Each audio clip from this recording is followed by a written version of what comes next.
नमस्कार, तपाईहरुलाई साफो सञ्चारमा स्वागत छ।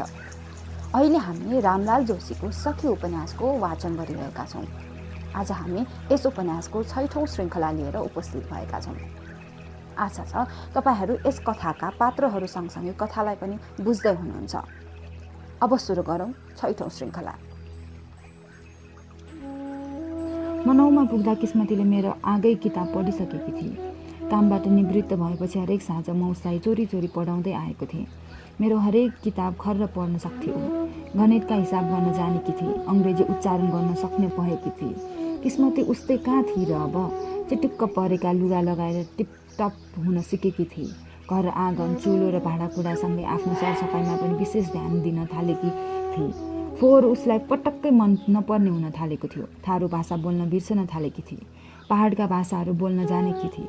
नेपाली उसको मूल भाषा भइसकेको थियो। ओहो, कति बदलाव आएछ किस्मतीमा। धेरै पछि उसलाई देख्नेहरू भन्थे, यो किस्मती हुँदै होइन, यस्तो अपरिचिता र अपरिवर्तना भइगएकी थिए किस्मती। वैशको लालित्य भरिन थालेको थियो उसका अङ्गहरूमा। जतिखेर पनि जिस्कनेर नारी नआउने किस्मती लजालु बाला भइगएकी थिए। गालामा लाली चढ्न थालेको थियो। हाँस्दा डिम्पल देखिन थालेको थियो। छातीमा 2टा थुम्काहरू अग्लिन थालेका थिए। उसले नुहाइरहँदा देख्थे कहिलेकाहीँ खोकिलामा ससाना रौँहरू आउन थालेका थिए। ऋतुहरू उसका सुरु भएका थिए। ऋतुकालमा लजाएर बस्ने शर्मालु बाला बनेकी थिए ऊ। काइली काकीले एक दिन भनिन्, किस्मती छाउ हुन थाली, ओसारको कोठामा कसरी सुताउनु? घारीको एक कुना बारेर एउटा कुना बनाइदिनु पर्यो उसलाई, सुन्नु भएन? काला काकाले केही प्रतिक्रिया दिनु भएन। केवल यति भन्नुभयो, के भयो त, ओसारको कोठा ठुलै छ नि। थरुनीलाई घर ब्याउरी बनाउने विचार छ कि क्या हो? नचाहिने कुरा। महिना महिना पानी छाउ हुन थाली। अब हुँदैन एकै कोठामा। फुरुक्क ओसारको पल्लो कुना बारेर सानो कोठा बनाएर लानुहोस् है, मैले भन्दा छु। काइली काकी आफ्नै जिद्दीमा अडिन्। मलाई लाग्यो काइली काकी चुप लागिदिउन्, तर उनी बोलिरहन्, पछिको राम्रो हुन्न है, मैले भन्दा छु। काइला काकाले सम्झाउनु भयो, छ्या हुँदै पनि भाइ बिना जस्ता त छन्, के भयो र? मानवलाई पढेको देखेर 2-4 अक्षर सिक्ली, 2-4 कुरा जान्ली। मानवको सङ्गतले अचेल जान्ने सुन्ने पनि भएकी छे। कस्ती थिए कस्ती भए, नराम्रो सोच्नु हुँदैन, राम्रै हुन्छ। काइली काकीलाई सायद चित्त बुझ्यो होला। यति भनेर उनी भित्र पसिन्। जे गर्छौ गर, मलाई केही थाहा छैन। मेरा आँखामा नयाँ नजर भरिएका थिए। हृदयमा नवीन भाव उम्रिन थालेका थिए। मानसपटलमा रोमाञ्चक सम्वेगहरू भरिन थालेका थिए। किस्मतीको साथ प्यारो लाग्न थालेको थियो मलाई। उसलाई नदेख्दा मन त्यसै उदास भइदिन्थ्यो। जब कतैबाट सडकमा आइरहेकी हुन्थे, मेरो हृदय सरस भएर ढुक्क भरिन्थ्यो। जब ऊ बत्ती बालेको साँझमा बत्तीका अगाडि टुक्रुक्क बस्थे, मेरो हृदयमा अर्को बत्ती बल्थ्यो। किताबका अक्षरहरू सुनौला भएर टल्किन्थे। खै किन किस्मती मलाई मेरो किताबभन्दा प्यारी लाग्न थालेकी थिए। श्रावण सकिन लाग्दा गाउँमा नाचगानको रौनक सुरु भइसकेको थियो। भजन, कीर्तन र नाचगानका बाजाहरूले एउटा अर्कै उमङ्ग मनमा जगाउन थालेको थियो। भदौको सुरुवातदेखि नै दिनहुँ जसो कृष्णलीलाहरू सुरु भए। गाउँ गाउँमा खेतीपातीको थकान, बर्सातको पीडा र मनका दुःखहरू बिर्सेर जीवनलाई आनन्दित बनाउनका लागि गाउँमा नाचगान, नाटक र कृष्णलीलाहरू किसानहरूका प्रिय माध्यम थिए। भलमन्साको ठुलो आँगनको कृष्णलीला हेर्न गाउँभरिका मान्छेहरू जम्मा हुन्थे। लाउड स्पिकरको आवाजले बल्ल पल्ला गाउँका युवा युवतीहरूका कान ठाडो हुन्थे। टाढा टाढाबाट युवा युवतीहरू हुल बाँधेर रातारात आउँथे राजीपुरीमा कृष्णलीला हेर्न। टाढाबाट आउनेहरूले बिहान फर्कदा भनेको सुनिन्थ्यो, राजीपुरीले कृष्णलीला बडा मजा रहत। साँझको खाना खाएर पाठ पढ्न बसेका बेला जब लाउड स्पिकरको आवाज सुनियो गाउँबाट, किस्मतीले भने, चल मानव, नाच हेर्न जाए। अघि चुङ्गी खेलौँ भन्दा इन्कार गरे चाहिँ इन्कार गर्न सक्ने आत्माभिमान कहाँ थियो र मसँग। समयक्रममा म त उसका अगाडि खै किन निर्बल पो हुँदै थिएँ। दिनानुदिन भने, चल। अघिका दिनमा उसका अगाडि जान पनि घिन मान्ने मान्छे म आज उसैको हात समातेर जुनेली रातमा हिँडिरहेको थिएँ कृष्णलीला हेर्न। समयले मान्छे र मनलाई कसरी बदलिँदो रहेछ, परिवर्तनको ताजा उदाहरण म आफै थिएँ। समयक्रमसँगै म के थिएँ, के भइन। टह टह जुन लागेको रातमा मान्छेका छायाहरू मान्छेसँगै हिँडिरहेका थिए। हाम्रो छायाहरूले हामीलाई छोडेको थिएनन्। संसारमा सबैले छोड्न सक्छन्, तर मान्छेलाई अन्तिमसम्म पनि नछोड्ने केवल उसैको छाया त हो नि। जुनेली सडकमा हामी हाम्रो छाया बनाएर हिँडिरहेका थियौँ। हामी मात्र हिँडिरहेका कहाँ थियौँ र? कृष्णलीला हेर्न जाने युवा युवतीहरूको हुल थियो। जयकुमार थियो, उसको साथमा थिए सत्यकला। प्रकाश डगौराका जुल्फीहरूको छाया देखिन्थ्यो सडकमा। सविता कुस्मीका उन्नत स्तनहरूको छाया उस्तै उत्तेजक देखिन्थ्यो जुनेली रातमा। यौवनका आसक्तिहरू प्रकट गरेर सडकको धुलो उडाइरहेका थिए युवा युवतीहरू। गाउँमा पुग्दा भलमन्साको आँगनमा मान्छेहरूको हुल थियो। मञ्चमा कृष्णलीला सुरु हुन थालेको थियो। बुढाबुढी र केटाकेटीहरू पालमुनि बसेका थिए। युवा युवतीहरू आआफ्ना मस्तीमा थिए। बटनियाहरूको चञ्चलता अर्कै थियो। मिन्टोलको उज्यालोमा कृष्णलीला सुरु भयो। कृष्ण सखीहरूका साथमा नृत्य गर्न थाले। गोपिनी मैयाहरू कम्मरमा गाग्री च्यापेर कृष्णसँग जिस्किन थाले। उनीहरूको लेहङ्गा उडाउँदै कृष्ण जब वनमा गाएर मुरली बजाउन थाले, यता राधाको साथ एक हुल गोपिनीहरू कृष्णको यादमा गीत गाउँदै नाच्न थाले। झलुवा झुल तकनिका लागला सखिया आँचल उड़ी फहराए, मोरे आंगन में गर हिरोला एक ओर बैठ साथो सकी, एक और कृष्ण सके वन जाए।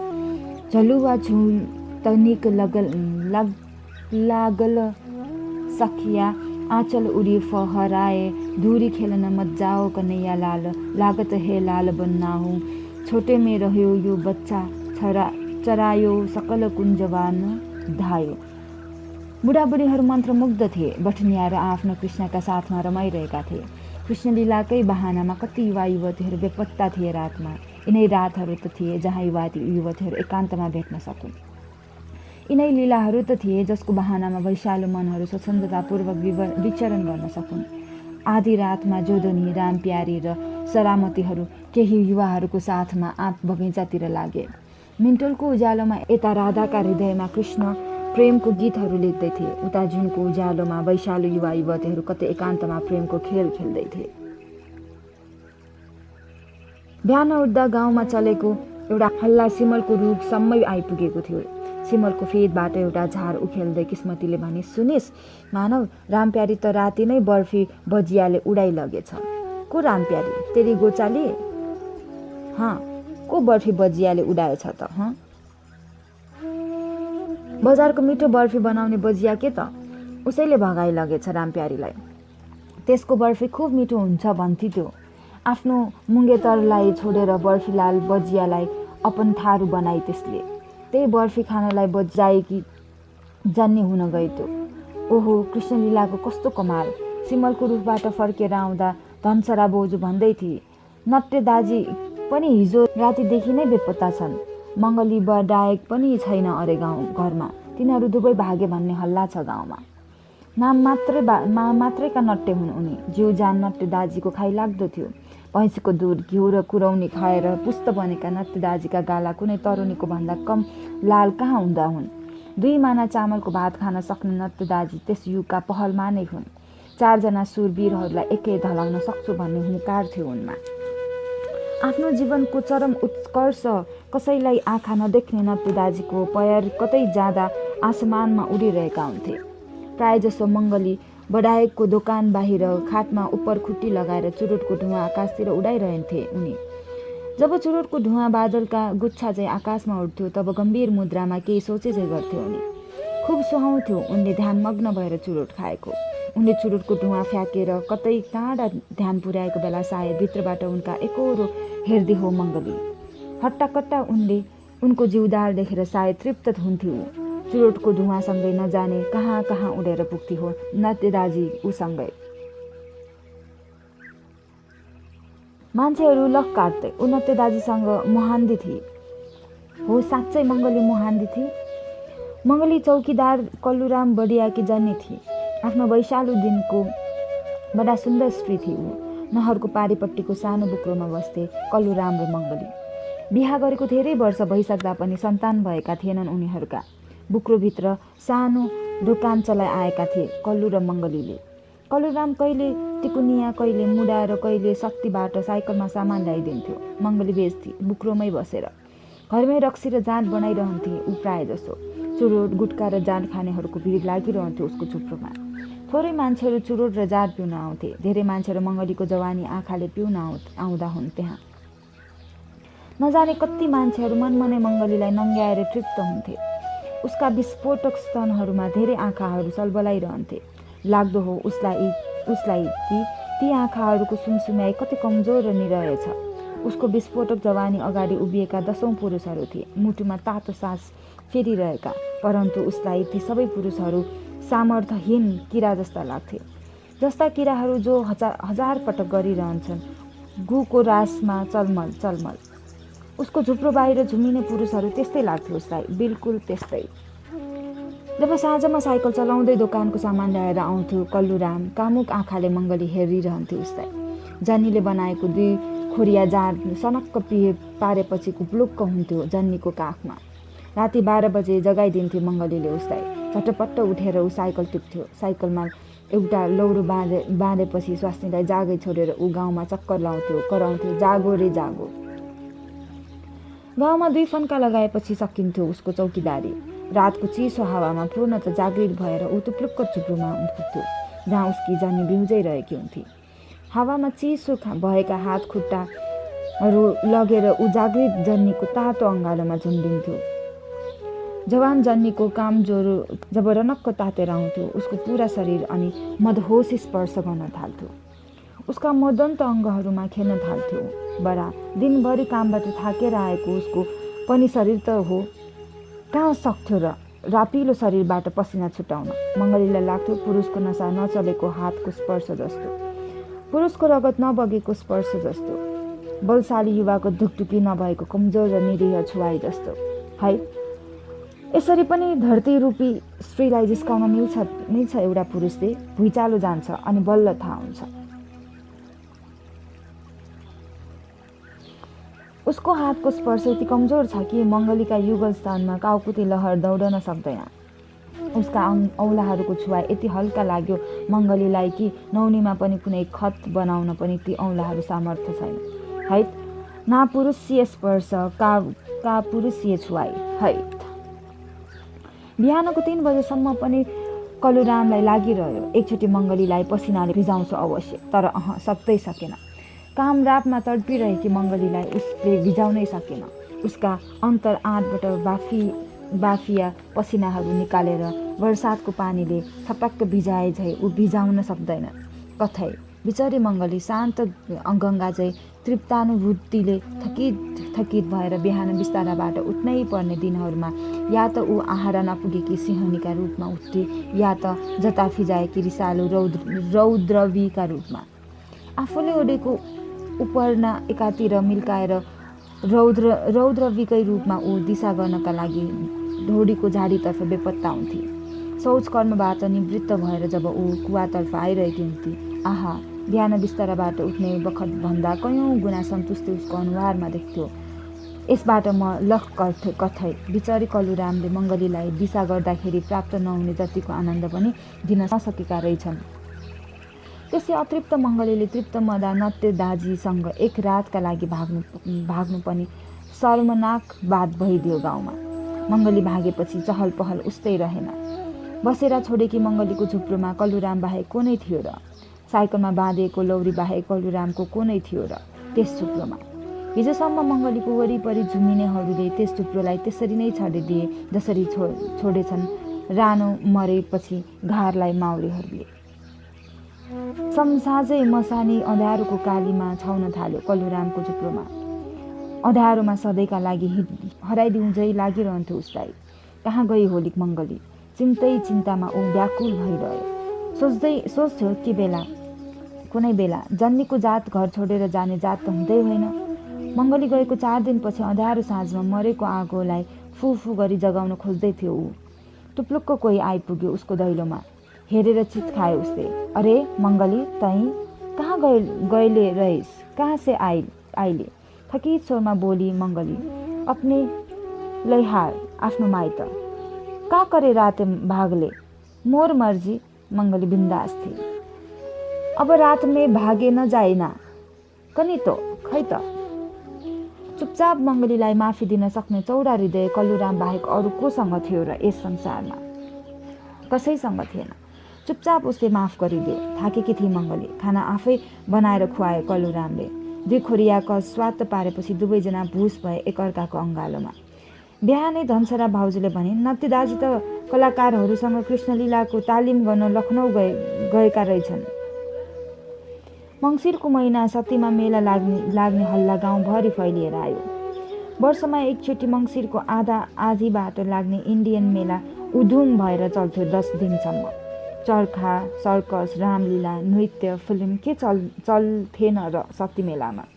सबैभन्दा बढी देखिन्थ्यो त्यहाँ बटनियाहरू। शक्ति मेला जाने रहर कसमा हुँदैन थियो र। हरेक मानिसहरू शक्ति मेलाका लागि केही दिन अघिदेखि नै आफ्नो सरजाम गर्न थालेका थिए।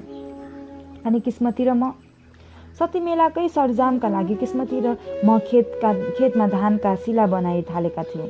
धान काटेर उजाड बनाइएका खेतमा सिला बन्ने किस्मती र म मात्रै कहाँ थियौँ र। चराहरू पनि त एक्टिकै थिए नि। ढुकुरको जोडी सधैँ जस्तो खेतमै भेटिन्थ्यो। पहिला पहिला गुड बनाउनका लागि भालेपोथी छेस्काहरू चुचोमा राख्दै भुर्र उड्थे। अब सायद बचेराका लागि चारा टिप्न आउँथे। चारा टिप्दा मात्रै होइन, उड्दा पनि सँगै उडेका देखिन्थे ढुकुरका जोडी। एउटै हाँगोमा बसेर एक अर्काको भुत्ला कनाइदिन्थे। सिला बिन्दा बिन्दै किस्मतीले भने, देखिस् यिनीहरू कति माया गर्छन्। ढुकुरले ढुकुर्नेलाई एकछिन पनि छोड्दैन। त मलाई सधैँ छोडिरहन्छस्। मलाई छाडेर एक्लै स्कुल जान्छस्। मलाई कति नमज्जा लाग्छ त बुझ्नै सक्दैनस्। मलाई जिन्दगीभर नछोडिस् न। मेरो त कोही मङ्गेतर पनि छैन। तैसँग भोज गर्छु म। मलाई भोज गरेर लगेछ है मानव। बिचारी भित्रबाट पग्लेर आए जस्तै भए किस्मती। मैले सिला बिन्न छोडेर उसका हात समाइदिएँ। दुईटै हात समातेर भने, तै त मेरो सखी होस् नि किस्मती। जीवनभरिका साथी तै होस्। अनि दुवै हात उसका पक्रेर भने, मागी में करबी तोर मोर भोज सकिए हो। क्षणभरमै खिटखिटाएर हाँस्न थाले ऊ। मैले बुझेँ उसको खुसी भन्नु नै मै थिएँ। ऊ बाला बिन्न थाली। म सिला खोज्न थालेँ। ऊ सपना बुन्न थाली। म ढुकुरको जोडी हेर्न थालेँ। हामी आजाद पंक्षी जस्तो जता उडे पनि हुने कहाँ थियो र। उसले भाँडा माझ्नु थियो, मैले पढ्नु। धरतीमा दुखी पाइलाहरूका खतहरू बनाउन अझै कति बाँकी थियो। कति धुलो माटोमा खतहरू बनाउनलाई नै त हाम्रो पाइतालाहरू थिए नि। अरू केका लागि नै थिए र। त्यस दिन खाना नखाएरै सिला बनायो। साँझमा कट्टाभरि धान बोक्दै घर फर्क्यो। सिला बनेका धान देखेर बाजेले भन्नुभयो, लौ यी धान बेचेर शक्ति मेलामा तिमीहरू आफ्नो मन लागेको चिज किन्नु। दुवैलाई बराबर भयो। किस्मती हाँसिदिए बाजेको कुरा सुनेर। उसका मनमा लागेको हुँदो हो, हामी एकै त हौ नि, के बराबर। उसको भए मेरो भए उसको। दोस्रो दिन स्कुलबाट फर्किरहँदा उसले गाएको गीत टाढेबाट सुने। ऊ खेतमा सिला बन्दै गीत गाइरहेकी थिए। कहाँ गएलो मेरो बाबा, कहाँ गएलो मेरो दाई, अकेली छोडी यी धरती में अपना छाए। म अत्यन्त भावुक भइगएको थिएँ। सरासर खेतमै गएर भने, किस्मती त गीत नगान, कस्तो यस्तो गीत गाउँछस्। देखेर खुसी भए ऊ। भने, तेरै यादमा गाएकी हुँ। स्कुलबाट त यता किन आइस्, घर गएर भात खा पहिला।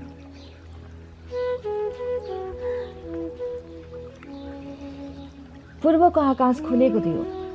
मैना पोखरी गाउँको माथिबाट आँखालाई दौडाएर लैजाँदा पर छिरिजमा एउटा पहाड उभिएको थियो।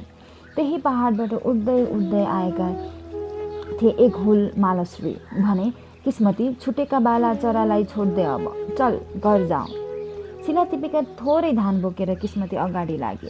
म पछि पछि उसका चाइनिज चप्पल टेक्दै नारिएर हिँडे।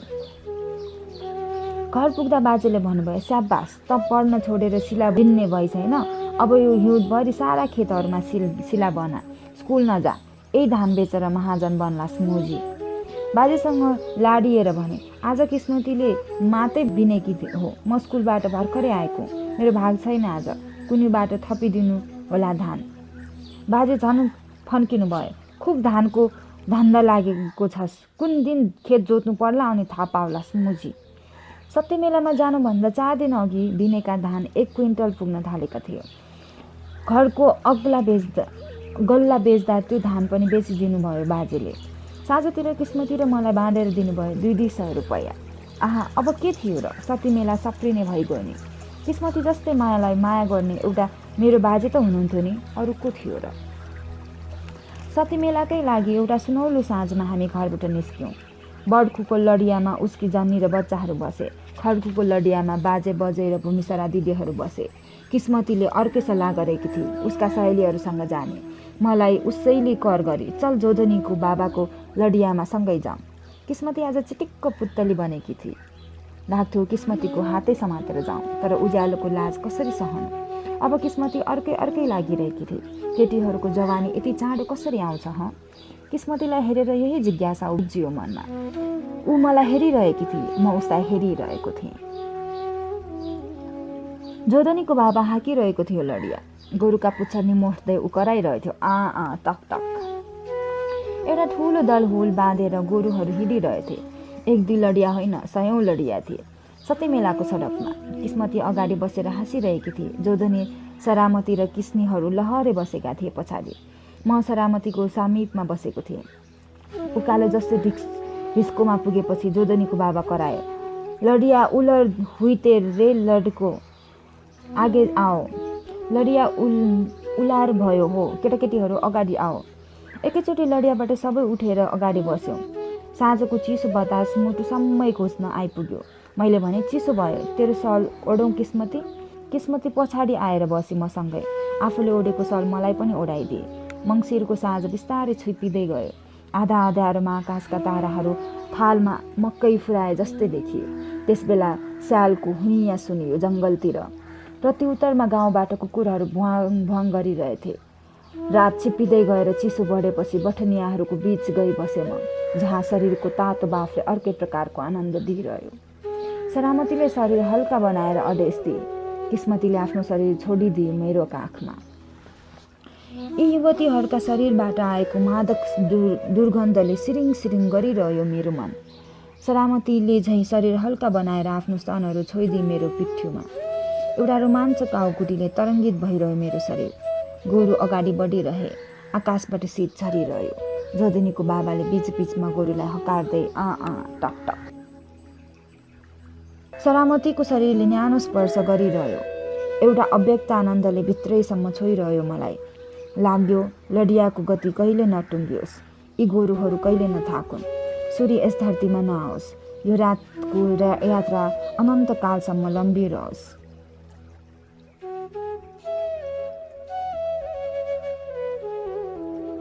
लाग्यो लडियाको गति कहिले नटुङ्गियोस्, यी गोरुहरू कहिले नथाकुन्, सूर्यको यस धरतीमा नआओस्, यो रातको यात्रा अनन्तकालसम्म लम्बिरहोस्। गन्तव्य हाम्रो टाढा हुँदै जाओस्। उठो रे लड्को, सती आइगल। जोधनीको बाबा कराउँदा म हिस्स परेको थिएँ। रातको 12 बजे पनि सतीको मेला उधुम गरी चलिरहेथ्यो। कतै नाचगान, कतै सर्कसको जादुई खेल, कतै नाटक, कतै काला जादु। पुरा फाँटभरि पसलै पसल। साँच्चीकै सती मेला जिन्दगीमा एकचोटि हेर्नै पर्ने मेला रहेछ। लाउडस्पिकरको आवाजले सतीको आकाश गुन्जेमान भइरहेथ्यो। मान्छेहरूले हुल खोलेका बाढी आएझै थियो। यतिका मान्छेहरू जम्मा हुने ठाउँ कहाँ थियो र अन्त? ठाउँ ठाउँमा जिलेबी, मिठाई, पिप्लामेट, समोसा र बतासका पसलहरू थिए। कपडा, भाँडाकुँडा, खेलौना के हुन् के थिएन र सती मेलामा? एउटा सिङ्गो रात त्यही थियो। काला जादु हेरेर फर्कनेहरू दङ्गदास थिए। सर्कसका युवतीहरूको जादुई खेल र उत्तेजक नृत्यहरूले युवतीहरूको जिब्रो टोकेको थियो। आम्मै, किस्मती आफ्ना सहेलीहरूसँग अगाडि हिँडिरहेथे। म उनीहरूका पछि थिए। रङ्गी बिरङ्गी युवतीहरूको भिडमा मकत निस्सासिए झैँ भइरहेथ्यो। एक्कासी कसैले सानो आवाज दिएर मलाई बोलाए, ओहो तिमी पनि आएको? त्यति बिग्न मान्छेहरूको पानी हुलमा पनि मलाई देखि छर्ने तीखा नजर भएकी युवती को हो मलाई तिमी भनेर यहाँ सम्बोधन गर्ने? चारैतिर नजर घुमाएर हेर्दा देखेँ मेरो अगाडि मालती उभिएकी थिए। अरे मालती हो, मेरो आवाज पर्खिरहेकी थिए मालती। कुनै संयोगहरूले मिलनको यति आश्चर्यमय खुसी ल्याइदिन्छ कि खुसीले मान्छे अस्फुट बनाइदिन्छ। हो, म अस्पुष्ट बनिदिएँ। मेरो खुसी यसरी प्रकट भयो कि ओहो, म मालतीको अगाडि उभिएर बोले, तपाईँ पनि मेला हेर्न आउनुभयो? हामी त अघि नै आइपुगेका थियौँ। बुवा मुवा र दाजुहरू पनि आइसकेका छन्। उहाँहरू लल्लु सेठको पसलमा होइसिन्छ। म चाहिँ घुम्न निस्केको। 4 वर्षदेखि एकपटक पनि हेर्न छुटाएको छैन मैले यो मेला। अनि तिमी चाहिँ एक्लै आएको? बोल्नमा कस्तो रिपु मालती सबै एकै सासमा भ्याइदिए। होइन, अरू पनि छन् आएका, म तिनीहरूसँगै आएको, मैले भने। ए, ती थरुनीहरूसँग आएको? उसले गिराए। होइन, म लडियामा बसेर आएको, मैले मान राखेँ आफ्नो र भने। तपाईँ एक्लै घुम्न निस्कनु भएको? होइन, मेरो साथीहरू भिडमा कता छुटे, उनीहरूलाई खोज्दा खोज्दै तिमी भेट्यौ, अब तिमी नै साथी। ऊ मुस्कुराए। मैले भने, मेरो साथीहरू पनि छुटे। छुट्न देऊ, हामी त फिल्म हेर्न जान्छौ? मालतीले प्रस्ताव गरी। यहाँ फिल्म पनि हुन्छ र? मैले सोझो प्रश्न गरेँ। ऊ हाँसिदिए खिटखिट। लौ, तिमीलाई थाहा छैन र, यो मेलामा त फिल्म लाग्छ नि। ऊ त्यो पल्लो छेउमा हल बनाएको छ, त्यही लाग्छ फिल्म, हिँड जाउँ हेर्न। खुसीले बुरुक बुरुक उफ्रिए झै लागिरहेको थियो मलाई। जीवनमा पहिलोचोटि फिल्म हेर्ने सौभाग्य जुरेको थियो, त्यो पनि मालती मैयाको साथमा। मालतीकै पाइलाहरू टेकेर उसको पछि पछि फिल्म हल पुगेँ म। ओहो, मान्छेहरूको छिचोली नसक्नु भिड थियो। भिडमा हराउने अर्को जोखिम छँदै थियो। किस्मती कता हराई भिडमा। म मालतीसँगै मक्ख थिएँ। पखत तिमी केटाहरूको बिच छिर्न सक्दैनौ, उसले आइडिया लगाए। दाइ, यता आउनुहोस् त, एउटा बलवान पुरुषलाई पुकारे उसले। हजुर, भन्नुहोस् बहिनी, मलाई 2टा टिकट ल्याइदिनुहोस् न है। उसले पैसा उसको हातमा थमाइदिए। भिडलाई धकेल्दै गएर बलवान पुरुषले 2टा टिकट ल्याइदिएर दियो मालतीलाई। धन्यवाद दाइ। ऊ गयो। मालती र म भिडभाड बिचबाट छिर्यौँ भित्र। लामा लामा बेन्चहरू राखिएका थिए हलमा, त्यसैमा बसेर हेर्नु थियो। अग्ला भित्तामा थियो फिल्मका पर्दा। सहरका हलमा त बाल्कोनीमा बसेर मजाले हेर्न पाइन्छ फिल्म। तिमीले हेरेका छौ? उसले बयान गरे। छैन नि, कहाँ हेर्नु? अरे, उचकित परे। तिमी नेपालगञ्ज पनि गएको छैनौ? मैले मुन्टो हल्लाइदिएँ। उसले केही भन्न खोज्दै थिए, पर्दामा नाम आइसकेको थियो फिल्मको, फुल और काटे। जब फिल्म सुरु भयो, एउटा प्रेमिल दुनियाँ नाच्न थाल्यो आँखा अगाडि। जब प्रेमको उछाल भावनामा पग्लिएर नायक नायिकाहरू अङ्कमाल गर्न आउँथे, मलाई लाग्थ्यो त्यस्तो प्रेम कसले गर्छ? मलाई, किस्मतीले या मालतीले? मालतीले आफ्नो टाउको हलुका गरेर मेरो काँधमा राखिदिए। उसका लहरीदार केसहरू मेरो गालामा छोई फिरफिराइरहे। मलाई लाग्यो यो फिल्म कहिले नसकियोस्, जिन्दगीको यो गति यहीँनेर नरोकियोस्। परन्तु यो कामनासँग समय एकाकार हुन कहाँ सक्छ र? समय हिँडिरह्यो। 3 घन्टा सकिएपछि फिल्म सकियो। हाम्रो प्रेमलील उत्कण्ठाहरू जागेर ओइलाउन विवश थिए। हलबाट निस्किँदै गर्दा मालतीले भने, कस्तो लाग्यो फिल्म? मजा आयो, मैले भने। के कुरा राम्रो लाग्यो? उसले सोधी। प्रेम, मैले भने। ऊ यति भनेर गए। म तिमीलाई एउटा उपन्यास पढ्न दिउँला है, तर अबदेखि तिमी पनि मलाई तिमी भन्नु ल। म लजाएँ। मलाई दादाहरूले कति खोजिस्या होला, बुवा मुवा पनि आत्तिस्यो होला, जान्छु ल। ऊ गई। ओहो, सत्य मेला हेरेपछि लाग्यो जिन्दगी एउटा मेला नै त हो। मालती गएपछि मान्छेहरूका भिडमा एक्लो ठिङ्ग उभिरहेँ म। रातको भिड छुट्टे किस्मती कहाँ गए उसका सहेलीहरू? कहाँ खोज्नु यस्तो उधुम भिडमा उनीहरूलाई? खोज्दै थिएँ, जयबहादुर भेटियो। भने, ए दादा, कति जिबे घर? ए दाइ, कति बजे बेला जान्छस् घर? सक्कारे हुई लागि तो चल्देम। एक कथो बठनिया रहे यार, कनी कहाँ होइ रगिल। बिहान हुन लाग्यो भने जान्छु। एउटी तरुनी थिए यार, खै कता हराई कता। ऊ आफ्नै धुनमा थियो। उसै गरी खोज्यो उसले आफ्नो बठनियालाई, जसरी धिँदिटी खोजेँ मैले किस्मतीलाई। बिहानको उज्यालो हुने बेलासम्म पनि नभेटेपछि जयबहादुरको साइकलको पछाडि बसेर चल्दिएँ म राजीपुर। जब साँझतिर किस्मती घर आए, मसँग बोल्दै नबोलेर बनेर आए। आँखा ठुल्ठुला बनाएर ठुस्किरही ऊ। भने, मैले तँलाई छोडेको होइन किस्मती, तैँले नै मलाई छोडिस्। मैले कति खोजेँ मेलामा तँलाई, कतै नभेटिएपछि जयबहादुरसँग आएँ म। नरिसा न है मेरो सखी। गम्म फुलेर ऊ बोली। त मेलामा हराइस् भनेर कति हैरान भएँ म। मेरो दिमागभरि तँ बाहेक अरू कोही थिएन, बुझिस्? मलाई पागल बनाउने तै त छस् एउटा, अरू को छ र? बर्र आँसु खसालेर ऊ अँगालो हाल्न आए। जब साँझको कृत्य सकेर ऊ ओसाएको कोठामा आए, मेलाबाट ल्याएको पोका खोली उसले। मम्फली, पिप्लामेट, जिलेबी, मिठाई, बतासो, ओहो कति धेरै खानेकुरा ल्याएकी उसले। र 2टा कापी र कलम पनि। काम गर्न कमलरी भएर पनि कस्तो बुद्धिमान केटी ऊ। कापी र कलम कस्तो ख्याल गरेकी। आखिर किस्मती मेरो सखी न थिए, कम कहाँ थिए र? फुस्किएको अनुहारमा 2टा कल्लीका गालाहरू फुलिरहेका थिए। ओठको स्पर्श लिएर लाल पारिदिए उसका गालाहरू। ऊ रातो गुलाब बनेर सिकुडी गला लागेर भने, तँ कति हराम छस् हे कुत्ता। महाशिवरात्रिको दिन बढ्दो गोरियाको मेला छोड्न सायद कोही चाहन्थे। चुरे पहाडको फेदीमा बढ्दो गोरियाको डाँडामा एउटा बेलझाडी जङ्गलको बिचमा अघिल्लै दिनदेखि मेला धुमधुमाएसँग लागिरहेको थियो। मेला भन्नु नै मान्छेहरूको हुल न थियो, त्यस्तो हुल बिरलै देखिन्छ जीवनमा। बढ्दो गोरियाको जङ्गलमा हजारौँ रङ्गी बिरङ्गी पुतलीहरू फिरफिराए झै गरिरहेथे मान्छेहरू। एउटा घारमा जसरी माउरीहरू तासिएर रहेका हुन्छन् उस्तै थिए मान्छेहरू बढ्दो गोरियाको मेलामा। धेरै जसो मान्छेहरू महाशिवरात्रिमा शिवजीको आराधना र उपासनाका लागि शिवधाममा आएका थिए। वैशाखमा उन्माद युवतीहरू खेलखेलाउँदै मनोरञ्जनका लागि मेला भर्न आएका थिए। लहुन्डाहरू बठनियाका पाइला सुगी हिँडे झै लाग्थ्यो। केटाकेटीहरूको दुनियाँ अलग थियो। कुन शक्तिका कारण यतिका मान्छेहरू एकैसाथ एकै ठाउँमा भेला भएका होलान् ह? के कारणले मान्छेहरू वर्षेनी यसरी एउटै धाममा ओहिरिरहेछन् यहाँ? के रमाइलोको उत्कट अभिलाषा हो? के ईश्वरीय भक्ति भावना हो? के परम्पराको निरन्तरता हो? एउटै मेलामा जम्मा भएका हजारौँ मान्छेहरूका अलग अलग जट्ठाहरू देख्दा लाग्थ्यो यी तीनवटै मनोवृत्तिको सङ्गम नै मेला हो। आखिर जिन्दगी एक मेला सिवाय अरू के नै हो र? रातिको मेलामा सखीले मेरो हात छोडेकी थिइन। उसलाई डर थियो म सती मेलामा हराए झै हराउँछु कि भनेर। मलाई छोड्न चाहन्न थियो ऊ।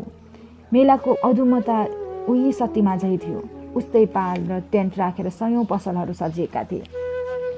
मिन्टोलहरू र जेनेरेटरबाट निकालिएको बत्तीका झिलमिली उस्तै सर्कस र नाचगान, लोभ लाग्दा खानेकुराका होटेल र दोकानहरू जस्तै, चक्का घुमाएर खेलिने जुवाका खालमा मान्छेहरूको घुइँचो उस्तै, लाउडस्पिकरमा बजेका गीतहरूको धुन उस्तै।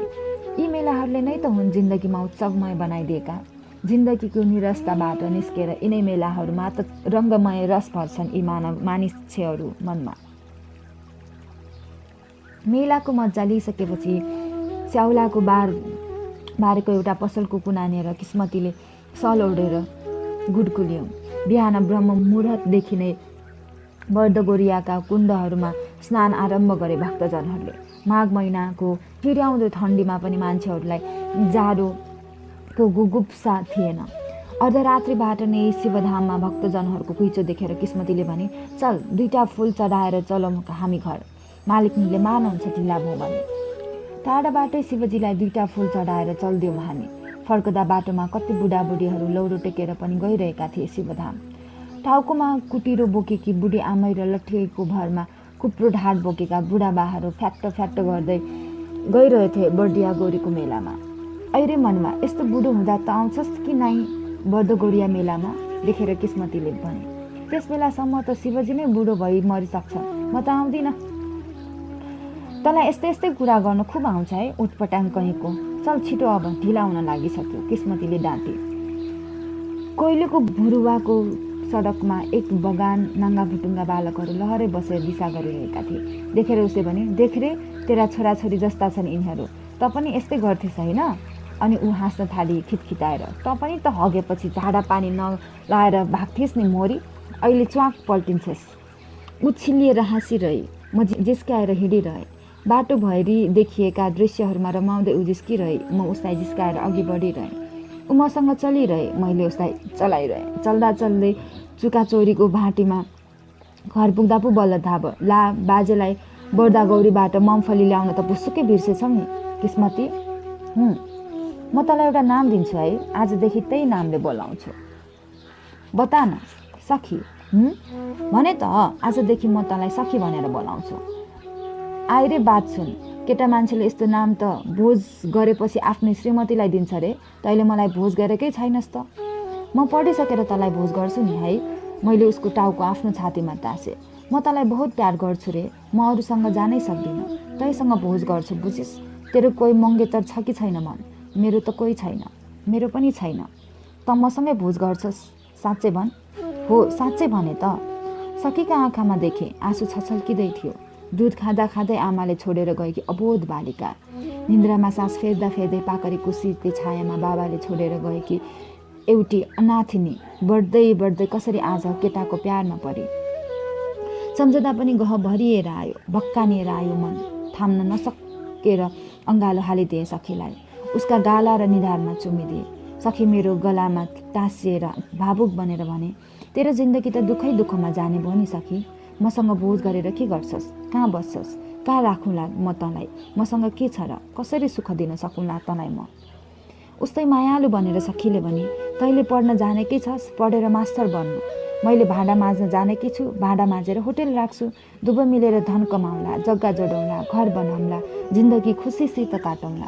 भविष्यको चिन्ता किन गर्छस् प्रिय? तैँले आजकै दिन चिन्ता गरे काफी हुन्छ। उफ, कति दमदार कुरा गरेकी सखीले। छातीमा टाउको टाँसेर कपाल मुसारिरहे। खाना खाइसकेपछि साँझमा सखीको उही नित्य कर्म थियो। म आएर कोठामा पढ्न थाले। अँध्यारो साँझमा टाढातिर कतै स्यालहरूको कर्कस हुयाई यसै बेला सुनिने गर्छ सधैँ। म त सखीलाई बानी नै परिसक्यो। नत्र भने नहरको नेरै आएर कराउने स्यालको आवाज तर्सेर उडौडुँदै भित्र पस्थे। ए साते खायो स्यालले। साँझको सबै काम सकेर कचिल्ला हातसँगै सखी भित्र पसी। एकछिन खोकिलामा हात तटाएर पछि किताब समातेर पढ्न बसी। उसको अनुहार हेरिरहेँ मैले। आज सखी वयसमा फक्रिएकी गुलाब झै खुलेकी थिए। उसको चञ्चलता बाठो मृग झै थियो। सखी अचेल खै के सपना बुन्न थालेकी थिए। म उसका सपनाहरूमा तैरिन थालेको थिएँ। जिन्दगीको एउटा अज्ञात संवेगावस्थाबाट हामी अर्को चरणमा प्रवेश गरेका थियौँ। जिन्दगीको यस अवस्थासँग अचाक्ली माया लाग्न थालेको थियो। मेरो मन चङ्गा भएर अक्षरहरूमा उडिरहेको थियो। आज मलाई पाठहरू पट्यार लाग्दा लागिरहेका थिएनन्। किताबहरू बोझिला लागिरहेका थिएनन्। मन त्यसै प्रफुल्लित भएर म किताबसँगै तैरिरहेको थिएँ। सखीमा डुबिरहेको थिएँ। कति गहिरोसँग माया बसेछ आज आफ्नै जिन्दगीसँग मलाई। म रेल कुदैदै किताबका अक्षरहरूमा कुदिरहेको थिएँ। बस टाउको उठाएर हेर्दा चकित परेँ म। पढ्दै जहाँ सखी पल्टेकी थिए त्यही उनीदाएकी थिए। फरक्क फर्केर ऊ अर्धनग्न बनेकी थिए। दिउँसोको थकानले उसलाई यति गलाएछ कि जिउबाट कपडा समेटिएको पनि होस रहेन उसलाई। उफ, सखी असरल्ल मेरो अगाडि पोखिरहेकी थिए। मनमा मेरो प्रेमिल भावना उछालिरहेर आयो। ती भावहरूसँग लहरिनुको आनन्द अर्कै थियो। आज मन त्यसै चङ्गा भएर उड्दै थियो। सखीलाई उठाएर हत्केलामा नचाउँ झै लागिरहेको थियो। चुम्न मन लागेर आयो। उसँग आज लिपस्टिक टाँसिए झै भइरह्यो मन। सखीका अङ्गमा निशानी बनाउन मन जागृत भएर आयो। रातको 12 बजिसकेको थियो। बाहिर तप शीतका थोपा झरिरहेथे।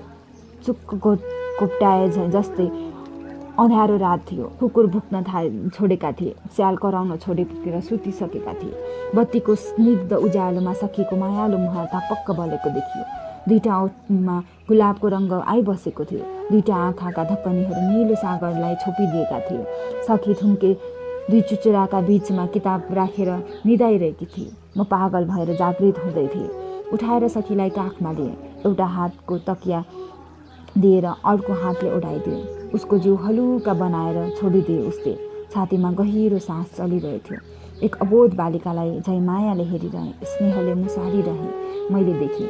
सखीका जाँघहरू केराका थाम जस्ता थिए। आहा, कति मनमोहक। दुध जस्ता सेता होइनन्, बुट्टेदार पाटाका लहरा जस्ता। उसका कमनीय जाँघहरू मनमा पागल बनाउन तम्सिरहेका थिए। कमनीय तिग्राहरूले सौन्दर्य सृष्टिमा कसैलाई तुलना योग्य थिएन। त्यसबेला सखीका विस्फोटक स्तनहरूसँग कोही प्रतिस्पर्धा गर्न आउँदो हो त जस्तो सुकै बलवान सुन्दरतालाई पनि हराउन सक्ने मादक करिश्मा थियो उसमा। सखीका यी उत्तेजक जाँघ र स्तन बिनाको सौन्दर्य निरर्थक थियो संसारमा। उस बेला सानी हुँदा श्रीखुट्टे तिग्राहरू मुटका लहराहरू चुइएर कस्ता सिकसिक देखिएका हुन्थे उसका जाँघ र खुट्टाहरू। दालको रस र मासुको झोल मुखबाट छातीसम्मै खसालेर कति घिनलाग्दी देखेकी हुन्थे सखी। मलाई सखी सानी हुँदा पुतली जस्तै चरिचित्त भएर राम्रो बनेको थाहा छैन। तर आज आएर सखी गुलाबको फुल बनेकी थिए। समयले कसरी मान्छेको चित्रमा मासु, रङ, रस, जवानी र सौन्दर्य थपेर कुरूपतालाई नामेट पार्दो रहेछ, त्यसको ताजा उदाहरण थिए सखी। म सखीसँग अन्तर्मिलनका लागि व्याकुल भएर उठिसकेको थिएँ। सखीका एकाएक अङ्गहरूमा मेरो प्यारका निशानीहरू कोरिँदै थिए। म सखीमा समर्पित हुनका लागि जागृत भई उठेँ। यो रात मेरो रात थियो। यो प्रहर मेरो जीवनको प्रथम प्रहर थियो। सखी मदहोस भएर मदभेसमा थिए। म मदोन्मत्त भएर पागल बनेको थिएँ। मेरो जीवनको एउटा नियतिलाई परिभोग गर्न म वाचाल भई उठेको थिएँ। सखी मेरो अङ्गालोमा थिए, म उसको बाहुमा थिएँ। उसका आँखाहरू आकाशमा थिए, मेरा आँखाहरू धरतीमा। उसको सासमा गहिरो उच्छ्वास थियो, मेरो सासमा मन्द गति। उसको छातीमा गहिरो भूचाल थियो, मेरो हृदयमा हलुका पराकम्पन। ऊ कालतिर फर्किएकी थिए, म धरतीतिर ओर्लिएको थिएँ। पलभरका लागि म मुक्ति सोपनामा माथिल्ला खुड्किलाहरूमा चढ्दै चढ्दै मुक्त आकाशमा विलीन भइ गएको थिएँ।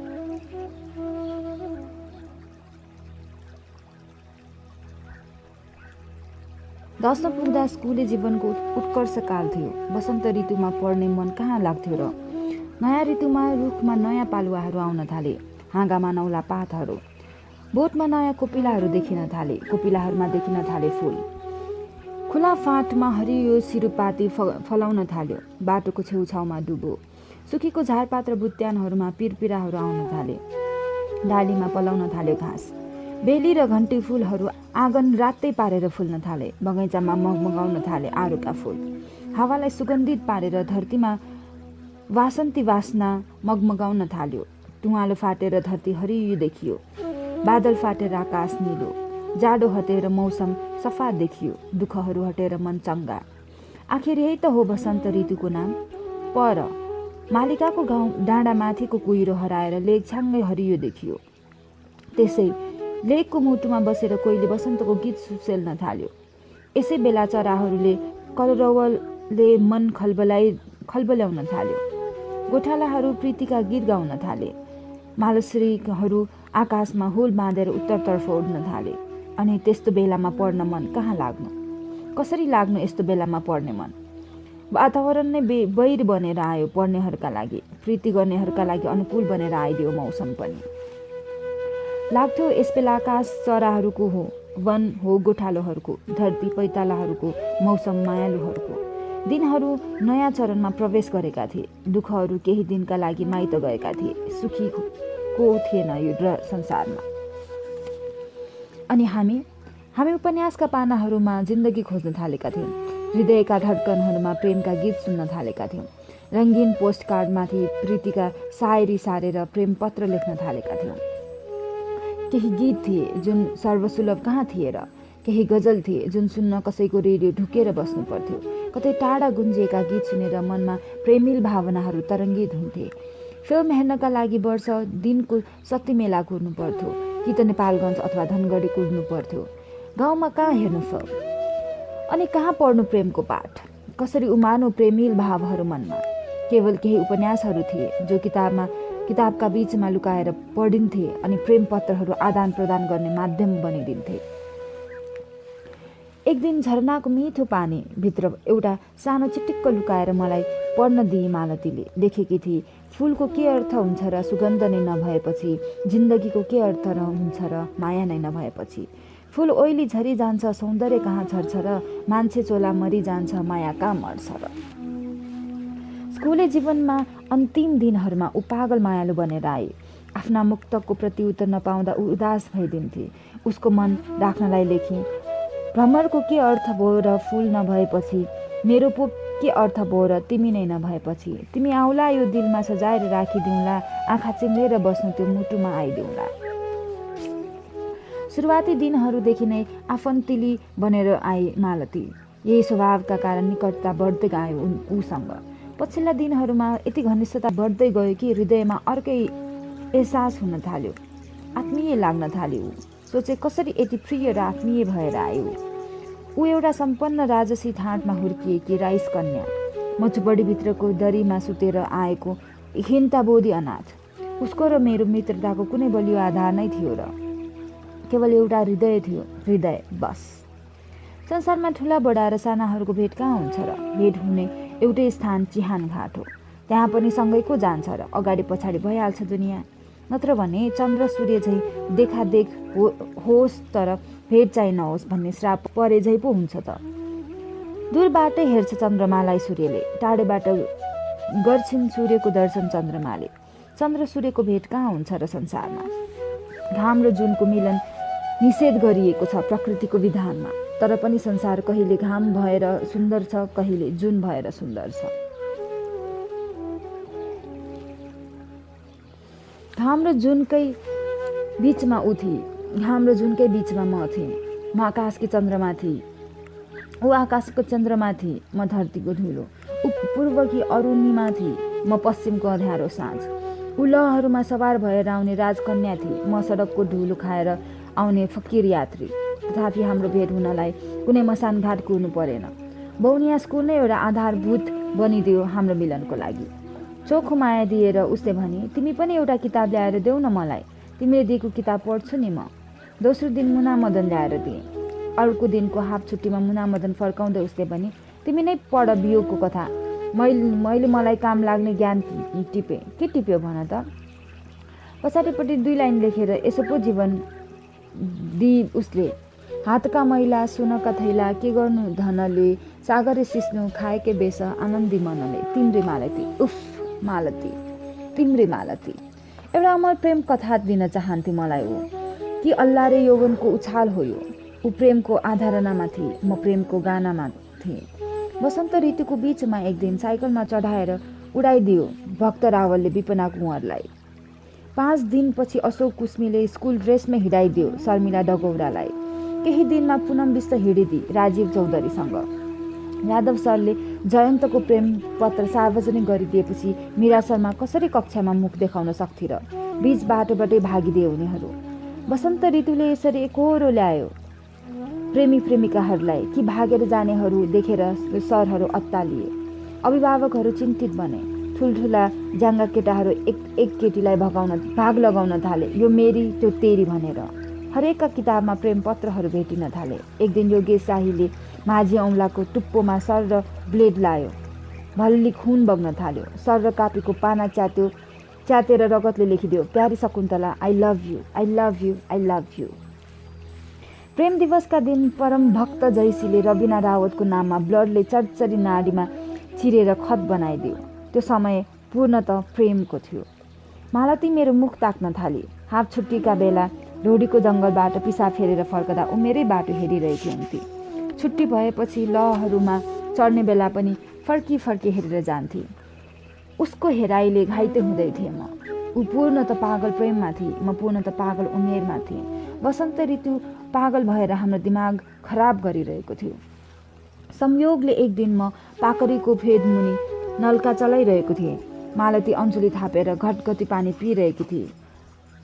टङ्क आएर भन्यो, मानव तेरो साइकल दे न यार एकचोटि। किन?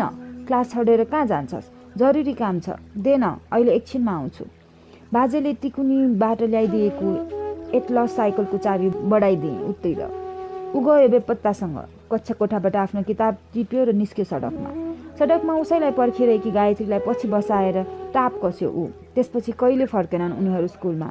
दोस्रो दिन स्कुलमा महाभारतै भयो। गायत्रीका बाबा आएर हेडमास्टरलाई भने, स्कुलमा पढाउँछौ कि बिहे अराएर पठाउँछौ? के हेरिराखेका छौ हँ? पखेटा लागेका चरी त उडेर जान्छ नि हजुर, बाँधेर राख्न सकिन्न क्यारे? हेडमास्टरले यति भन्नासाथ गायत्रीका बा मास्टर्सहरूलाई तथानाम गाली गर्दै गए। गायत्रीको गमनले स्कुलमा तहल्कै मच्चाइदियो। यादव सरले पढाइरहँदा मालतीले मेरो किताबको पुच्छरमा लेखिदिए, आई लभ यू। मेरो हृदयमा मायाको मिठो कुटकुटी चल्दै थियो। यादव सर जङ्गल लिएर बोले, आई के गरी लिएको रे? त पछाडि उभिएर बस। यादव सरले आदेश दिएपछि मेरो के चल्थ्यो र? हार खाएको गोरु चाहिँ लत्रे म। धेरै वर्षपछि म पुनः पछाडि धकेलिएको थिएँ। केटाहरू उसै गरी गल्ला हाँसे। मलाई त्यसरी नै जमिनमा गाडिए जस्तो भयो जुन पहिला दिन स्कुल आउँदा भएको थियो। मन नलागी पछाडि गएर बसेँ। मालती टिठलाग्दो नजरले मलाई हेर्दै थिए। सम्झे सखी के गर्दै होली यस बेला? ऊ मेरो पुरानो ड्रेस धुँदैछ कि अथवा नहरको टिकमा आएर मलाई पर्खेर बसेकी छे। मध्य चैत्रको एक दिन बौनियाको डाँडामा धुलो उडाउँदै एउटा विशाल जुलुस एकाएक स्कुलतिर बढ्यो। हातमा 4 तारे झन्डा फहराउँदै मान्छेहरू गगनभेरी नारा लगाइरहेका थिए। वीर शहीद अमर रहुन्, प्रजातन्त्र ल्याउँछौँ। जुलुसको नेतृत्व गरेका थिए बङ्गाली डाक्टरले। सेतो कुर्ता पाइजामामा सजिएका बङ्गाली डाक्टरले निधारमा आएका मोतीका दाना जस्ता पसिना पुस्दै सत्याग्रहका लागि अपिल गरे। क्षणभरमै सारा विद्यार्थीहरू जुलुसमा लामबद्ध भए। शिक्षकहरू हातमा कालो पट्टी बाँधेर निस्के। विशाल जुलुस फेरि अघि बढ्यो। धुलो माटो उडाउँदै हामी ठुल्ठुलो स्वरले नारा घन्काउन थाल्यौँ, वीर शहीद अमर रहुन्, प्रजातन्त्र ल्याउँछौँ। धनबहादुर बोहरा, मोतीराम शर्मा, कपिल कुस्मी, नारायण कल्लेल, उत्तम मौना, कलेजी चौधरी, शारदा डगौरा, बलिराम लाहोर, लक्ष्मी कठरिया लगायत सबै एउटै जुलुसको हिस्सा बनेका थिए। को बाँकी थियो र स्कुलमा? कोही थिएन। हामी एउटा अनौठो उल्लासमा रमाइरहेका थियौँ। उत्पाद आनन्द आइरहेको थियो। मालती मेरो स्वरमा स्वर मिलाएर चिल्लाइरहेकी थिए, वीर शहीद अमर रहन्। सलहको हुल चाहिँ जुलुस केही समय जोशीपुरको नर्सरी बगानमा पुगेर आमसभामा परिणत भयो। बङ्गाली डाक्टरको भाषणले आङ जुरुक गरिरहेको बेला एक हुल प्रहरीहरू आएर प्रहार गरे। सारा विद्यार्थीहरूलाई तितर बितर पारेर प्रहरीले केही नेताहरूलाई मात्र लुरु हिँडायो भजनीतिर। चैत्रको धुपमा कपालमा कफन बाँधेर जुलुस हिँडिरह्यो प्रहरीका पछि। चित्रबहादुर अगाडि कराउँथ्यो, वीर शहीद। पुरा जुलुस आकाशमा बुलन्द पार्दै कराउँथ्यो, अमर रहन्। महादौलीको बलौटे मैदानमा पुगेपछि काँडा नदीको किनारमा रहेका काँक्रा र तरबुज लुच्दै बाँदर भाँटीमा फौज अगाडि बढिरह्यो। हजार कोसिस गर्दा पनि मालती घर फर्किन मानिनन्। हात जोडेर भन्दा उसले मेरो दुवै हात गालामा लाएर भने, जहाँ सियो त्यही धागो। चैत्रको धुप र धुलो खाएर मालती रमाइरहेकी थिए मेरै पछि। पसिनाले शरीर निथुक्क भिजेको थियो उसको। भजनी पुगेपछि नेताहरूलाई थुनेर पुलिसले चौकीको गेट बन्द गरिदियो। चौकी बाहिरै विद्यार्थीहरूको हुल नारा जुलुस गरिरह्यो। एउटा फरक आनन्दको मोर्चामा मालती र म रमाइरह्यौँ। साँझ 5 बजे भजनी बजारमा छाती चौडा गरेर मालतीका दाईहरू हिँडेका देखिए। धवल वर्णा मालती क्षणभरमै काली नीली भई। उसको मन अशान्त भयो। क्षणभरमै भयातुर भएर गई आफ्ना दाईहरूसँग ऊ। दोस्रो दिन पनि स्कुल अशान्त भइरह्यो। कहाँ पढाइ, कहाँ हाजिर, कहाँ होमवर्क, कहाँ प्रेम पत्र, सब अलपत्र परिरहे। 5औं दिन बित्दा पनि मालती देखा परेन स्कुलमा। माया लाग्यो मालतीको घरमा पहिरो नै गयो सायद। मालतीले जुलुसमा भाग लिनु एउटा भयानक आश्चर्य भइदियो सायद राजा कर्णबहादुरको घरमा। चैत्रको अन्तिम साता फेरि बौनियामा एउटा धुमधाम जुलुस निस्क्यो। फुल र अबिरको वर्षा भइरहेथ्यो जुलुसमा। त्यही वर्षका बीचमा अविरल रङ्गिएका थिए बङ्गाली डाक्टर। मान्छेहरू खुसियालीको मातमा 4 हातमाथि उफ्रन थालेका थिए। दिनभरि नै बौनियाको धुलो आकाशमा उडिरह्यो। साँझपख दीपावलीले गाउँका घरहरू जजल्यमान भए। दोस्रो दिन स्कुलमा अबिर सभा गरियो। प्रजातन्त्र प्राप्तिको खुसियालीमा मान्छेहरूको गलामा गला मिलाइरहेका थिए। सबै प्रफुल्ल, सबै खुसी। को खुसी थिएन र त्यो क्षणमा? मालती खुसी थिएन। धेरै दिनपछि स्कुलमा देखा परेकी मालती उदास थिए। एकदम उदास भएर भने, सबैले स्वतन्त्रता प्राप्त गरे, तर मेरो स्वतन्त्रता खुसी किन भनेर सोध्ने ठाउँ थिएन मैले। मलाई थाहा थियो जुलुसमा जानु एउटा अनिष्ट भइदियो उसका लागि। राजा कर्णबहादुर र उसका छोराहरू कहाँ सहन सक्थे र यो कुरा। मालतीले भने, घरबाट निस्केर दिनभरि कता पाइला हिँडे, सबै हिसाब बुझाउनुपर्छ साँझ बुबालाई। देशमा प्रजातन्त्र आयो, तर मालतीका पाइलाहरूको समेत हिसाब किताब राख्ने दिन आयो। हरे भगवान! यत्रो खुसियालीको बीचमा पनि अँध्यारो उसको अनुहार देखेर मन खिन्न भएर आयो। माया लागेर आयो मालतीको। राजबागकी एउटा फुरफुरे पुतली पखेटा काटिएकी चरी चाहिँ मेरो अगाडि निरीह भएर उभिरहेकी थिए। मेरो मन धमिलिएर आयो, करुणा भरिएर आयो। मालतीले करुण दृष्टिले हेरी मलाई। मैले मायालु दृष्टिले हेरेँ उसलाई। हातमा गुलाबको फुल बोकेर आयो चित्रबहादुर। त्यसै बेला मालिकतर्फ बधाउँदै भन्यो, हामी सबैलाई बधाई छ, र तिमीलाई पनि बधाई है। ठिङ्ग उभिएर हेरिरहे मालतीले, घरि मलाई, घरि चित्रबहादुरलाई, घरि गुलाबको फुललाई। फेरि उस्तै गर्मीका दिनहरू सुरु भए। बिहान साइकल टिपेर नहरको टिके स्कुल पुगे। छुट्टी हुँदा साइकलको पछाडि किताब च्यापेर त्यही धुलोटो सडकमा तरतरी पसिना काट्दै घर फर्किन्थे। घाममा पसिना भएर घर पुग्दा सकी कहिले ठन्डा बरफ र कहिले तरबुज किनेर मलाई पर्खिरहेकी हुन्थे। कहिले डालामा भित्रबाट गहुँ ल्याउँदै सडकमा चुई लडिरहेको तरबुजवालालाई कराउँथे, ऐरे बजिया रुक रे। अच्छा, यति भनेर ऊ सडक किनारामा लडियाएर रोकिराख्थ्यो। सखी डालामा गहुँ लिएर गएपछि ऊ तरबुज निकाल्थ्यो अनि तौलेर दिन्थ्यो। 2 भाग गहुँ 1 भाग तरबुज किनेर सखी भन्थे, तरबुज खा, गर्मीमा तरबुजले जिउ ठन्डा हुन्छ। ओसारको कोठामा म तरबुज खाइरहेकै बेला ऊ आफ्नो गोछाले मेरो पसिना पुछिदिन्थे। घामले डढेर कति कालो भइहालिस् त, भोलिदेखि छाता लिएर जा है। एउटी आमाले आफ्नो बालकलाई गरे चाहिँ ऊ माया दर्शाउँथे। भोक लाग्यो होला, पहिला भात खा अनि लेख्ने काम गर्नु।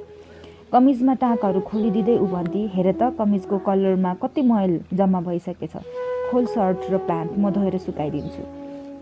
खुट्टा कटकटी दुखेर पल्टिरहेथे। उसले आएर सोधी के भयो? म नबोली चुपचाप पल्टिरहे। उसले कचौरामा तेल तताएर ल्याई भने तल सुत। म घोप्टो परेर पल्टेँ। उसले घसघसी तेल लगाएर उसले भने सुत, अब दुख्दैन। ऊ कोठामा भात ल्याएर आउँथे, खाएको हेरिरहन्थे निर्निमेष।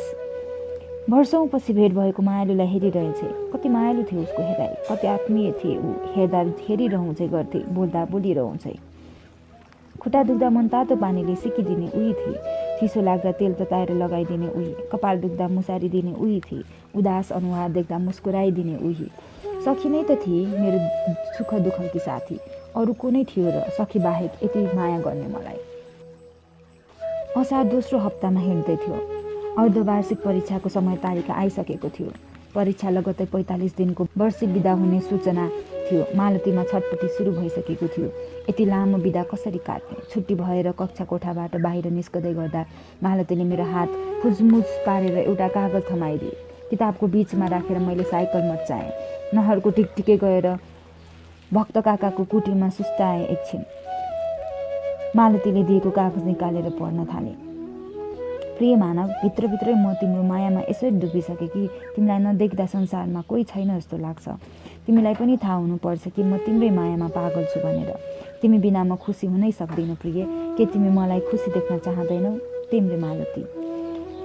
पत्र पढेर चङ्गाजे उडिरह्यो मन।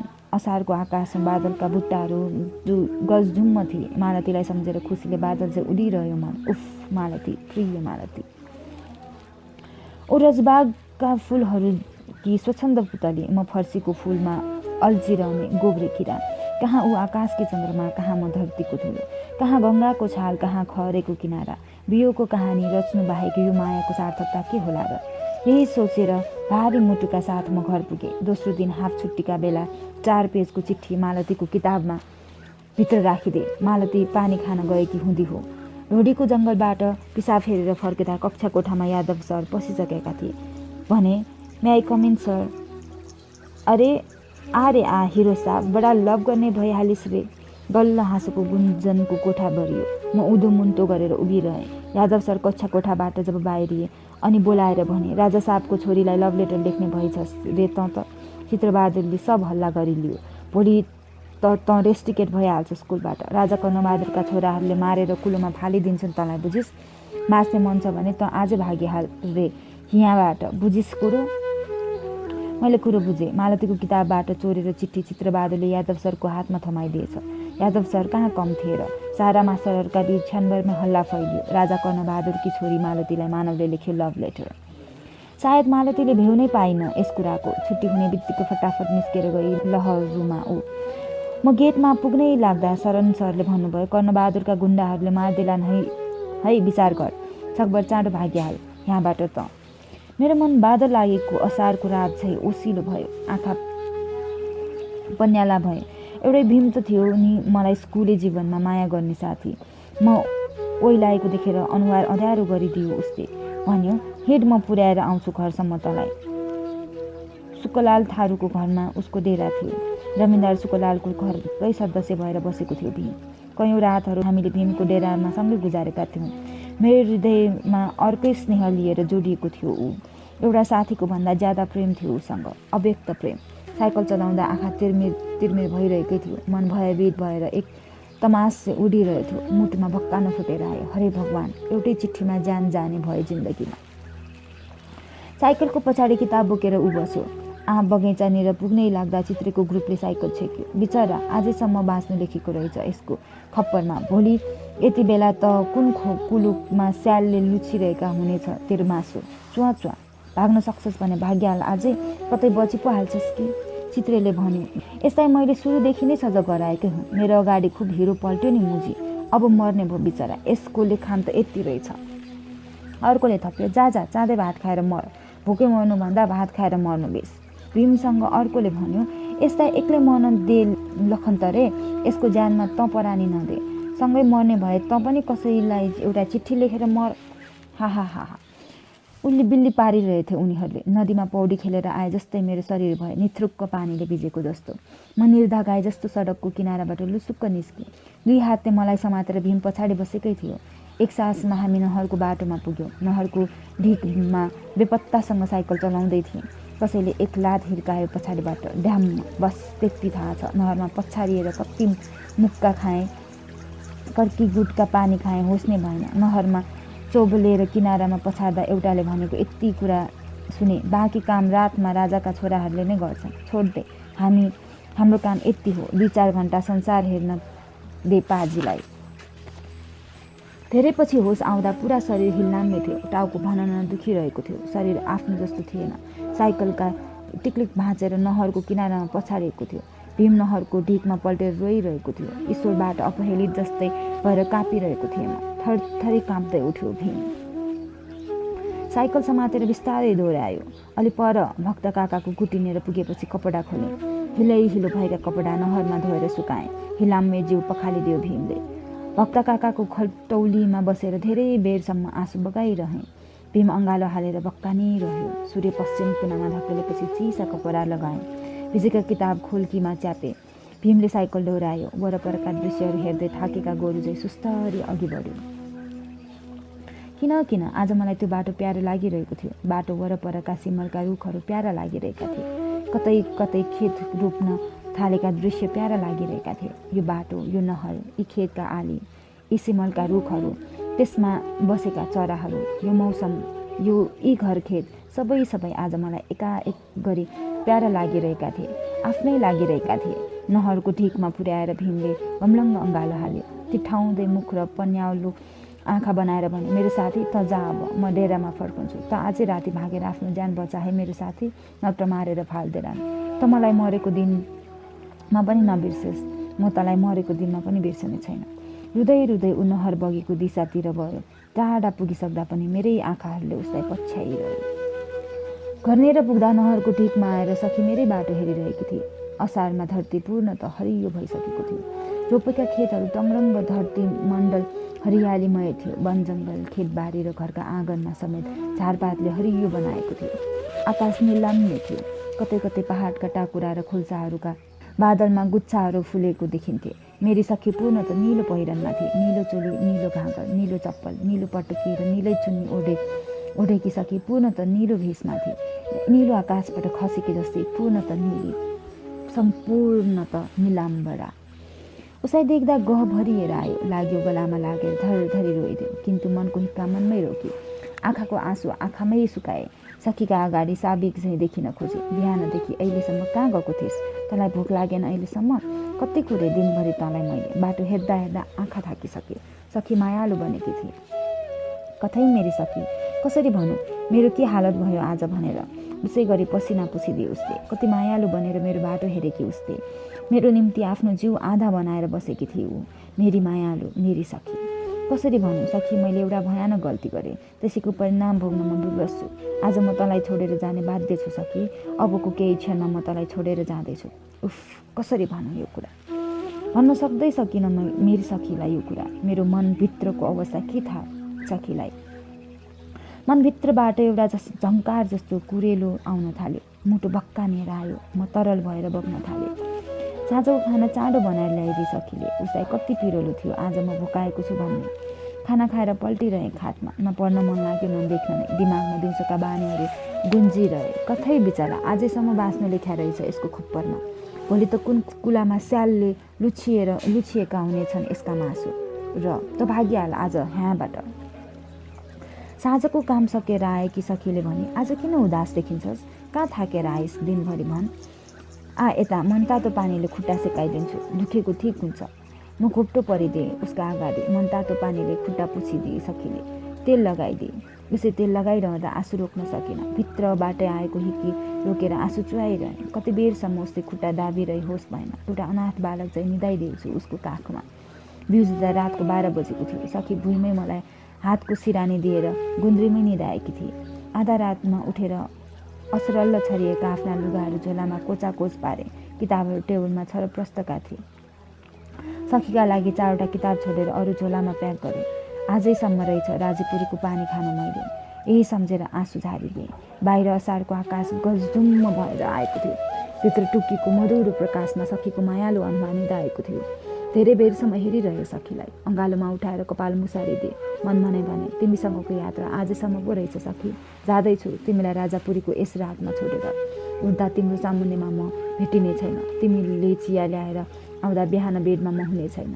तिमी नहरको टिकमा फर्केर बस्दा भोलिदेखि स्कुलबाट म आइरहेको हुने छैन। मेरो सखी, सम्झनामा सङ्गाली राखे है मेरा यादहरू। निदाएको मायालु अनुहार निहालिरहे, आँसु रोक्न सकिनँ। छोड्ने बेलामा के गर्नु, बसेर ज्यान जोखिममा हाल्न सकिने थिएन, लड्न भिड्न सक्ने थिएन। यस बेला मलाई मेरो ज्यानको माया लागिरहेको थियो। ज्यान बचाउनु थियो मैले भोग्नु पर्ने बाध्यता बनेर आयो। राजेपुरी र प्यारी सखीलाई छोड्न विवश थिएँ म। सखीको मायाले मात्रै खाँबो भएर अड्न सकिने थिएन, जानु आवश्यक थियो। मैले कतै अर्को क्षितिज हेर्नु थियो, सखीले थियो पर्खनु। मैले जीवन जगतलाई पढ्नु थियो, उसले भाँडा माझ्नु। मैले चरा जस्तै टाढा उड्नु थियो, उसले यता कतै गुड लगाउनु।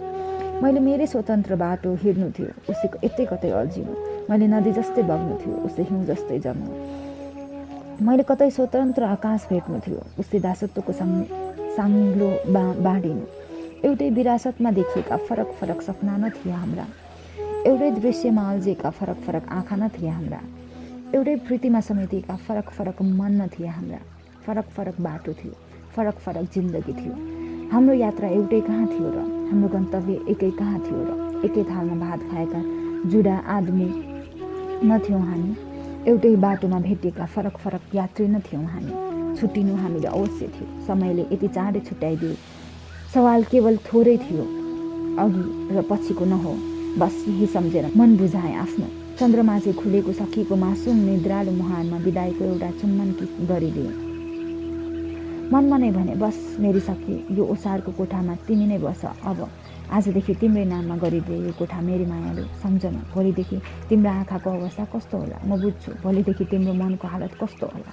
सायद रित्तो भइजाला यो धरती तिम्रो लागि। कसले फकाउन सक्ला तिमीलाई असारको रिमझिम बर्सातमा?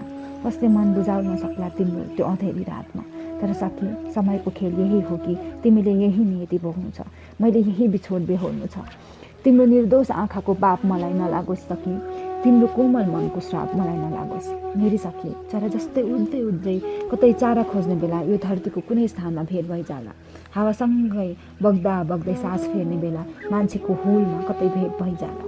बटुवा जस्तै हिँड्दै हिँड्दै कुनै चौतारीमा भेट भइजाला। बिदा प्रिय सखी, बिदा। बिदाईका हात हल्लाउँदा आँसु रोक्न सकिएन। काइला काकाको कोठाभित्रको अल इन्डिया रेडियोबाट गीत बज्दै थियो। लग जा गले फिर इस जन्म में मुलाकात हो न हो। 10 पल्ट उसको निधार चुमे। उसका हात छातीमा लगाएँ, भुइँमै पल्टिएर उसलाई गलामा लगाएँ अनि जुरुक्क उठेर हिँडिदिएँ म। निदाएकी सखीलाई मैले त्यसै गरी छोडेँ जसरी पाखरीको छाया मुनि उसको बाबुले छोडेको थियो। सुतेको उसको मासुम चेहरा सधैँका लागि मनमा साँचेर निस्केँ म। ओसारको कोठाबाट, मेरी सखीको जिन्दगीबाट, काइला काकाको आँगनबाट, मेरो बाजेको सपनाबाट पिठ्युमा चोला बोकेर हिँडिदिएँ म लुरु लुरु अँधेरी रातमा राजपुरीबाट।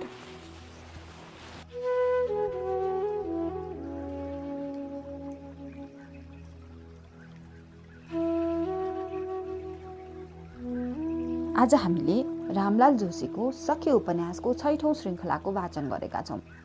आशा छ तपाईँहरूले यसलाई मन पराइदिइराख्नु भएको छ र सुनिदिइराख्नु भएको छ। साफु सञ्चारलाई माया गर्दै गर्नुहोला र अर्को श्रृङ्खला लिएर हामी फेरि उपस्थित हुने नै छौँ। त्यतिन्जेलसम्मको लागि म प्रस्तुतालाई बिदा दिनुहोला। धन्यवाद।